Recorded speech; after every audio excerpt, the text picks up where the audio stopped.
Well, Regina joining me from Cheyenne, Wyoming Liberty Group, and we have a lot of important things to talk about today. What do you want to pick up on first?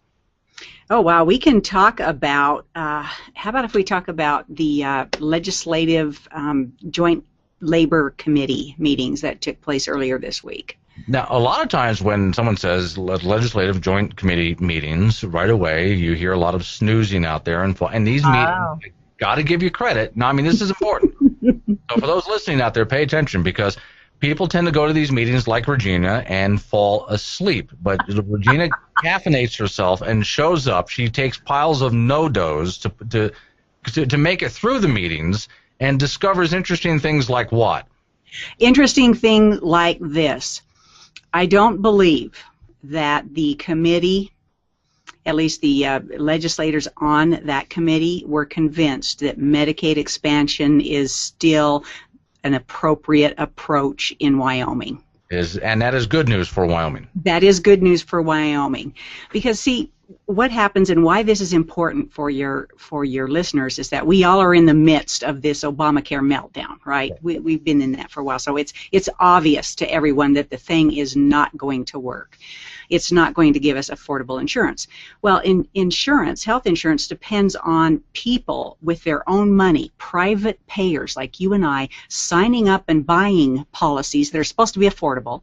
Mm-hmm. And that private money, when we go to visit the healthcare provider, we are compensating for the low reimbursements from government programs. Right. So if you expand these government programs, and you expand them in the state of Wyoming and in every other state, you are essentially taking all those people that are currently either paying on their own with private funds or paying through private insurance. You're taking them out of that private revenue stream and putting them into a government stream. So while you're limiting the number of private funds these hospitals and providers need, you're also increasing the Medicaid mandatory spending the state must cough up. Okay. So we're giving ourselves a double whammy there. And this becomes a well, it depends on which kind of state you're in. You're either in a big state that has spent way too much money, and therefore they don't have the money to do this. They will go bankrupt because of this, because of the Medicaid. Is it Medicaid, Medicare expansion? Am I doing that right? No, it is Medicaid. Medicaid expansion. Okay, thank you. And then you have little states like Wyoming, population-wise. I don't have to grab a calculator. I'll admit it. My sister's great in math. I don't I don't do math very well. I would probably do really well with Common Core math. I feel like it means 5, so we'll go with that. But I look at this and right off on the face of it, I think a state like Wyoming, even though we've got some good income from coal and gas and oil and so on, we don't even have the funds for this. I mean, wouldn't this bankrupt us? Absolutely, it'd bankrupt us. But again, what I want to get at is the most important point of this is that you're left with the question, who's left to pay? If you're going to take everybody out of the private revenue stream, who's paying for it? And I've heard that from businesses and everybody, and that really is the quintessential question we all need to throw around. Who's left to pay? Well, I can give you the answer to that, Regina. The rich are supposed to pay. Aren't there enough rich people to cover all of this? No. Okay. Next topic. No, seriously, there aren't enough. So where does the state of Wyoming? How do we handle this? If we're turning it down, if you turn something down from the federal government, there's usually consequences. So what happens next? Well, the consequences with us that we stay ahead of everybody else. You look at all the states that did expand, and there were about 20 of them, may have picked up a couple more. They are having financial problems and will continue to. And Medicaid has never and will never, ever reduce the number of people who are uninsured. It has never done that. We've had these expansion programs for about 15 years or so, around about that time. Arizona, Maine, Oregon, and California. Even California just recently admitted that, Medicaid and Medicaid expansion did not lower the uncompensated care. It did not limit the emergency room visits. They doubled or tripled. That's what I was about to get to, because I have some friends that are, doctors who will tell you that when you go ahead and offer what, in a sense, let's call it what it is, it's a freebie. You offer freebies like this, people will move to these states and take advantage of it, and it overwhelms the system. Yes. And again, when you have everybody coming in, no one paying, who's left to pay? If everybody's going to be in the program, who's left to pay for the program? Because if you're in it, you're not paying for it. Right.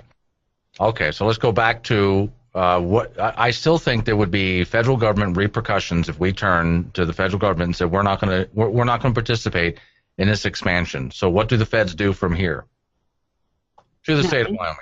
No, really, there's nothing they can do. It's an optional expansion. There is nothing they can do. But all right, no, and I hope you're right because they always find something. You get off too far on another topic here. I've been beating on this for a while. Maureen made me aware of this, and that's why I like watching Wyoming Liberty Group. You guys find topics before they hit the mainstream news out here that we'll pick up on. So there's those doctors that want to open up a private hospital in Casper, and what they don't want to do is accept things like Medicaid, Medicare in the state of Wyoming, but there's a senator that from Wyoming that wants to force them to. I can't imagine that a Republican in the state of Wyoming. By the way, I found a Democrat in the state of Virginia that offered up the exact same legislation. So in effect, we're running off hospitals and doctors by trying to force people into the system. Okay, actually what these bills do is they don't really force the hospitals to take Medicaid and Medicare. That's not what it's about. Okay. They tax them because they want, again, that it goes back to the previous argument. They want the private revenue. They need all of that money to compensate. So it's a shift. What about that? I thought there was a second piece of legislation that said they would pull the license. Did I have that wrong? Okay, that's what is kind of referred to as a con law, certificate of need. Years ago, Wyoming repealed ours. What it does is that for nonprofits, for hospitals, which, memorial hospitals in each and every county are one, and some counties have two. Fremont County has two. One's the Memorial Hospital, a designated 501c3 organization, a charitable organization. So those hospitals, what the con laws do is that they want to take over determining what the market is for that hospital. So that's what they're called certificate of need. So all these organizations have to prove that in their geographical area, they're serving the appropriate amount of people, the needy people. I think there's also a minority population that must be met. There are different quotas in there. So what it's trying to do, government as typical, is trying to take over and do what the private sector was so much better at. The private sector calls them marketing studies. Right. Yeah. And I'm sure Summit did that. So and I was visiting with the governor yesterday, and I made the point that demographics is far more influential in competition than anything else. And so if you have a product, people are going to go there. You can't force the product on them. It's not going to work for them, which is where we're at with Obamacare. Right, okay. So that's really what those are about. Okay, now, and let's weave Obamacare into this. Again, I hate to be all over the map on it, just see how all of this relates. So as we refuse to participate in this expansion, how does this relate with Wyoming and Obamacare, and where is Wyoming with Obamacare as it crashes around us? I recently read this morning, in fact, Casper Star-Tribune, I think they said about 90 people in the state have actually signed up for it. That could be. It may grow a couple every day. It's not going to get exponentially more because people, again, reality, they're seeing that these policies are exorbitantly priced, and you always end up deciding that something like that just isn't worth it. Right. So what's happening is that the private insurers in the exchange, which is the Obamacare exchange, they're a little bit different than all the other insurers, private insurers. You can have Blue Cross Blue Shield, which is private, but they are operating in the exchange. Then you have all the other insurers operating outside of the exchange. Those are still in the private market. So you have your ERISA plans. You have your large employer plans that are maybe not ERISA. They're just large groups that buy.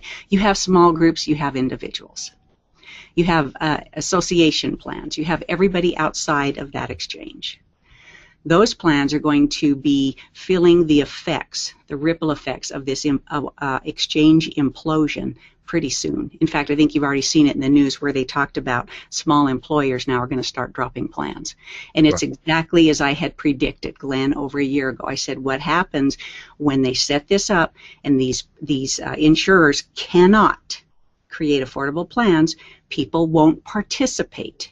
When they don't participate, they drop out. So they drop out of the private side, the small employers, and they try to get help through the subsidized plans in the exchange. They don't qualify for that. They still are uninsured, but now the small employer has lost people. So their prices go higher for anybody left until they eventually drop because the prices are too high. You know, we've all learned that lesson. Sometimes you just can't do things because the cost is not worth it. All right. Well, and this is, you know, there are people, you know about this, there are people who will go to a state like Illinois or someplace in California and literally spend some time there because of the freebies they can get from the government at their local hospital, which again is what is overwhelming the system. So if we're not participating in the expansion, then someone shows up, let's say, in an emergency room here in the state of Wyoming, what happens? Okay, the same thing that's happening now is that people will go in and they can come out, they can pay for it on their own, or because the costs are extremely high and Obamacare has not addressed those, people will continue doing what they do now. They will file bankruptcy. Nothing changes, Glenn, because Wyoming has done nothing to address the high price of health care services, and we've done nothing to address the high price of insurance premiums. Well, and here's the kind of stuff that I can get away with saying because it's my job to be a jerk sometimes, Regina, is so that keeps the freeloaders out of the state of Wyoming, I figure. No, they're all there. But you see, here's the deal, is that people are saying it's the freeloaders that are causing the problem, when I just talked about the fact that it's Medicaid expansion that's causing the uptake in emergency rooms. And again, when you have the government footing the bill, and all those people are now no longer in the private revenue stream, who's left to pay? Well, again, rich, Regina. There's plenty of money with rich people. Right? Okay, we got more to talk about the Wyoming Limited Group in just a moment. Hang in there. For the thinkers, here's Glenn Woods. Who's never twerked in his life? Honestly, have never, ain't happening. Regina from Wyoming Limited Group is on the line with me, and this actually fascinated me, Regina, when I was taking a look at the notes I got from Marina about what you wanted to talk about. One of the topics was protecting yourself against Obamacare. Now, I say that, and there's people out there right away will jump up and go, wait a minute, I need protection from this thing? Apparently, actually, we do, don't we, Regina? Oh, absolutely we do. And it's called don't participate until you know for a fact what you're getting into. Right. These insurance policies, we're not done with this mess that's going on. Like I say, it's going to hit the small group market, and then pretty soon it'll be hitting the large groups and the ERISA players. So why that's important is because of you don't want to be forced into purchasing insurance. Another thing I visited with Governor yesterday about. I'm glad you're visiting with the governor about it. Well, no, seriously. I mean, someone needs to sit down and have a long talk with these people. Is he getting it? No, he understands. Yeah, okay. Absolutely, and they're very much seeing the bigger picture. So it was a great sense of relief. You know, they understand what's going on here. But let me tell you about why we have to protect ourselves. You still have people out there telling you you'll have to pay a penalty, a tax, if you don't have insurance. Okay, that is not actually completely true. All right. So again, don't jump in there and go. At first, the media would not admit that you don't have to buy insurance. You have a choice. You could pay a tax or do it. Now they're finally admitting that. Well, now they're trying to say, well, if you don't, you're going to have to pay the tax. Well, no, now they will admit this next thing, the next big thing to come up. It's called affordability. Under the Act, they define an affordable plan as being 8% of your household income. And that, yeah, no kidding, and that affordability is a legal exemption under the law. It exempts anyone from having to pay the tax if you can prove at any given month, for the month you did not have it, that there was no affordable plans out there. So now these you tell me, people- Glenn, what plan out there is 8%?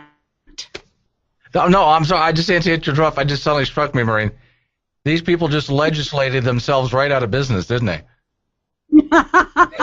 Well, remember, the entire act was based on the presumption that the federal government was going to force people to buy this garbage. They failed. John Roberts took that linchpin out, and the whole thing now is free-floating in space like space shrapnel. Hey, considering, of course, Gravity is such a big hit movie, I saw it. Well, okay, so let's take a look at this for a minute. What you're saying, to protect yourself, the best thing we can do is simply just do nothing. Right now. Yeah. Do nothing, because if you need health care, you can go. People have been, and they know that. You can ask for direct payment. You say, I don't have insurance. I don't want to pay the insurance cost. What you can do, doctors will knock price off because they've been doing that. It's a fact. It's out there. People have experienced it. We know it's a fact. So you'll have health care.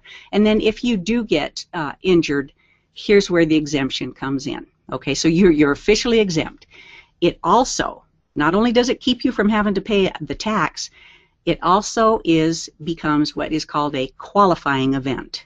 Now, a qualifying event is an insurance industry term that tells people and allows them to enroll in a new insurance plan at any time during the year. Normally, you only get one time a year. A qualifying event says, oh, you've had a change in job, change in marital status, oh, you moved to different states, you may now drop your old plan and pick up a new plan.